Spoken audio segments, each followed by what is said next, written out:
fire emergency. I had an agenda set. I want to change it a little bit.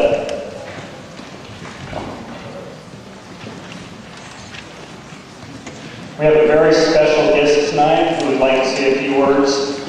This is somebody who's been working hard behind the scenes to help us out.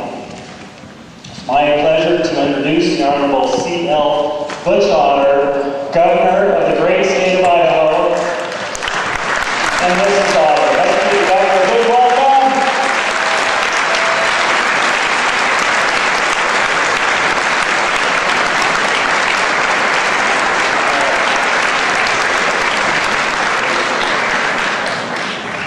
Thank you very much, Tom. The circumstances under which we gather tonight obviously aren't the best. You're going to hear a lot more about from Jean and her crew than I could possibly tell you about where we sat with the incident that we're now faced with. And it's probably not a happy time. Most people would find it very difficult to celebrate a time like this, but I have to tell you, as governor of the state of Idaho, I have never seen a state, a community, and various interests come together as they have for the fire here at Ketchum.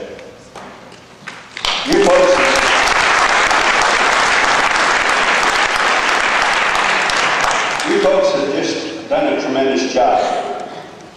An apology from my office and on behalf of the entire state that we didn't realize the urgency. We didn't realize exactly what you all were faced here with until sometime on Tuesday of this last week. And between the 7 or 8 calls from Senator Clinton,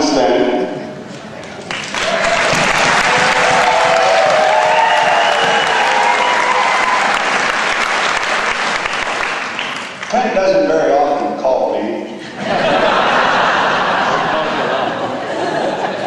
but when he knows, but when he does, then I know that there is a problem. And I know that there is something that needs attention.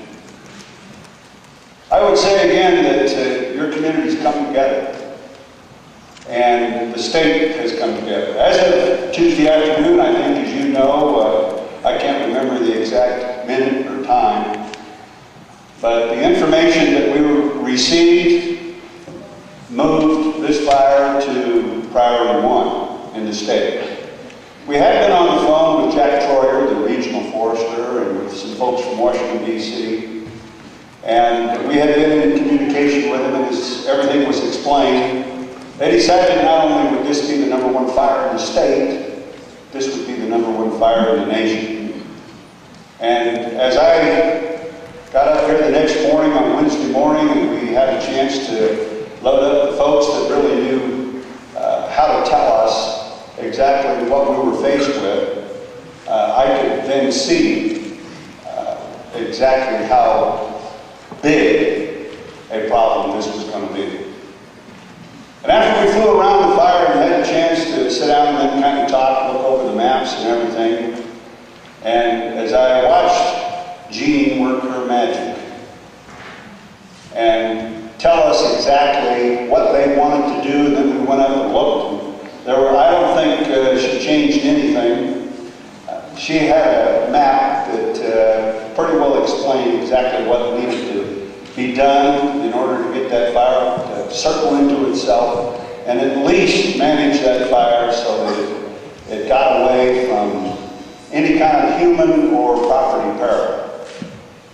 And I would tell you that as we landed that helicopter and I got off, I had a whole new appreciation for the United States Forest Service.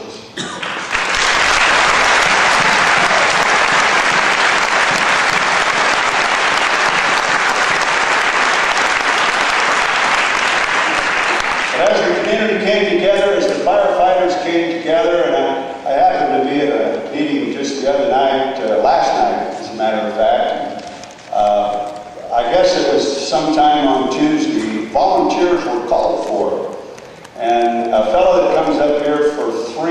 weeks out of the summer. He comes from his home far, far away, someplace in Virginia.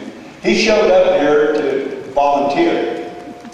And when he was asked, well, are you going to give up your vacation time? He said, you know, if we can't make a difference now, I'll never get to have any vacation time up here. And so those are the kind of folks from far and wide. Those are the kind of local folks. Those are the kind of folks from all over the state, all over the nation. Every agency that could deploy the assets that were available to them had. And I say again, I apologize for us not recognizing the necessity of those deployments earlier on. Fortunately, no lives were lost, no property was lost, but it gives me a whole new perspective when somebody calls, even if it's Clint, and says, we need help, that it's not a follow. It's not just a passing fancy. And so I congratulate you all. I congratulate you all not only for what you've done, for your being here, for your concern and for the efforts that each and every one of you put forward, but also congratulate you for showing all of Idaho exactly what a community can do when it needs to get done. And all of the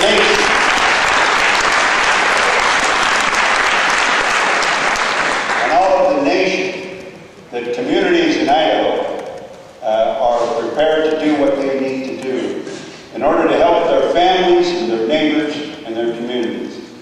And so thank you so much for the great courage, the great effort, the great energy that you put forward. And thank you for saving this lovely place. Thank you so much.